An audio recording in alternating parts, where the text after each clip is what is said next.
did he do at La Sala? Like magic tricks or? They would do musical mostly. Music. He played the guitar and they would sing. They'd dance, a lot of dance, like Mexican dances, like you'd see up in the fiestas, you know. All kinds of entertainment and jokes. They used to say a lot of jokes, all in Spanish. And they would charge the people in the sala. They put chairs all over, you know, and then they would charge them to perform. How much did it cost to go? 10 cents, I think. Yeah. And then, but when they would have the weddings or different events, people would hire musicians, and especially weddings, and then they would say up to the back part was a place that was a little higher, no? And they would, well, one of the guys who played the violin in this group of singers and guitar players, we used to play with a violin down here, and he would go like this, and he could play violin like crazy. You know, he would play up here like this, and then but he didn't hold it up here, he held it down there, but he sounded real good. The thing about it is, I was pretty small then, that I knew that later on in the evening, somehow they would be drinking, of course. Everybody would be drinking outside, and they come in and dance with the girls, and some would dance with other girls, and they get jealous. There always would be a good fight. Always a fight at 11:30 to 12.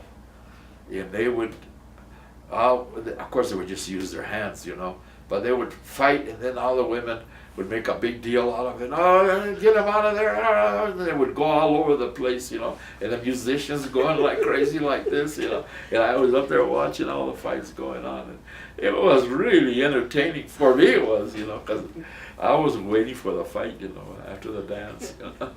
Well, like Connery was telling us that there was a big, heavy-set lady that would come and play the piano. Did they have a piano there, or? I never saw that. Yeah. I remember seeing the piano. Susanita, you know, B. Romero, you know, she had a piano there. Henry Chavez, he used to play guitar, and Joe B. Romero was a good pianist, you know, and they used to, you know, before my time, I heard that they were, you know, quite an attraction, you know, so there was a piano there. Yeah.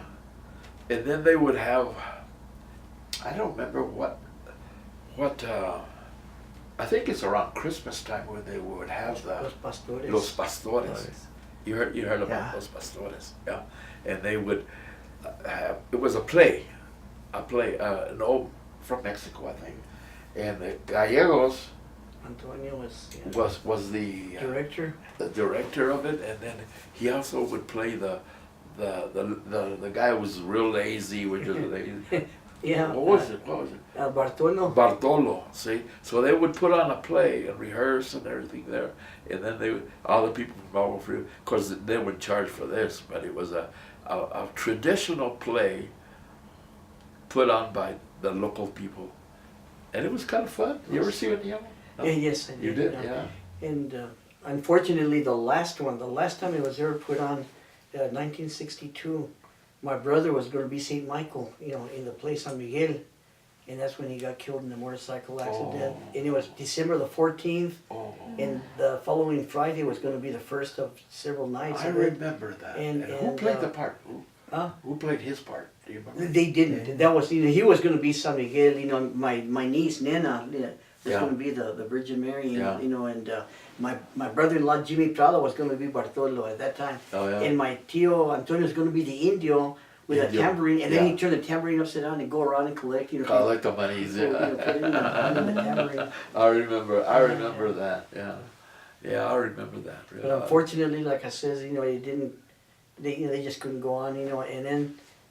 They never did do it? They never did again, you know, but it was for many years they had done it, you know. Yeah, it was real traditional stuff. Mm-hmm. Almost everybody knew what the wording was or what was going to happen and everything, but it was entertainment for Agua Fria people. Arturo Hernandez was the devil. And he had the features, real thin face and everything else, and had real cow horns, you know, had like a scalp, you know, I don't know how he did that, and with horns on it, and then the gloves turned inside out, so you got big nails coming out of it. It scared the heck out of us, man. The kids were. A deep voice. Yeah. And, Yeah. yeah. Do you remember any characters from the play? Just the ones he talked about now. Yeah. Just the ones he talked about. I was going to ask, could you tell us the basic story? I don't know the story. Do you? The Shepherd's play. It's the shepherds. The shepherds, the angels come to announce to the shepherds that the Christ child is born. Let's go see him. The devil appears and tries to, dissuade him. Say, don't go and all that. And of course, he's having a hard time with everybody except for Bartolo, who wants to sleep. All he wants to do is sleep. He says, leave me alone. You guys go. I'm not going to, And the shepherds, come on, you have to go. We're not going to. You have to go. And it's a battle between good and evil. Will he go? Will he not? Yeah, good and evil was. Yeah. But the Indian was played by. Who was the Indian played by? I can't remember offhand right now. Yeah, it was. We all look forward to that because there wasn't much entertainment, Mm-hmm. And they used to have to practice for like a month or something Oh before. yeah, the words had to be. Everything had to be real and traditional, and only one way. Yeah. The segment had to be just one way. They never changed from. But every year they would put on. Mm-hmm. Did they have musical accompaniment for the play? Yes, or no? there were songs, and Yeah. there was music Yeah. accompaniment. And there was somebody who played the Violin, violin. always somebody with a violin and a Yeah. guitar, and they. Yeah, guitar and banjo sometimes. Yeah. Yeah. Yeah. Oh yeah. Yeah. It was a lot of fun because everybody looked forward to that. Huh? In my day, there was a magician called it Tamborin, and he had, they'd go up and down the road with speakers on the car announcing, Esta noche en la sala. Oh yeah. And he would do magic tricks and everything else. You're talking about this girl, when you're 11 to whatever, he had, beautiful daughter, man, and his wife, and then he had a couple of sons and that were called the Coronados. The Coronados were a musical group. And the youngest one, the girl just fell in love with him. And he was doing Elvis songs, this is back in 56, 57, and of course the girls are going crazy, man, and everything else. Anyway, he had a daughter in the play, check this up, and he had a curtain, okay, so they go back there and change into whatever different acts or whatever they had.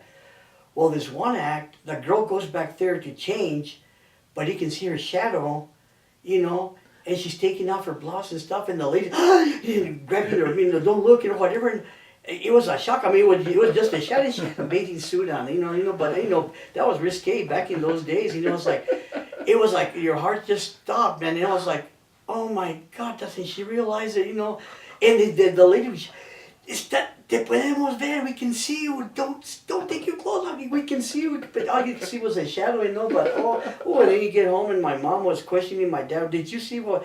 No, Sasuke, what are you talking about? Yeah, right. My dad was like, that was to me, it was the most daring thing I'd ever seen. And back in those days, this is his story. Sorry, go ahead.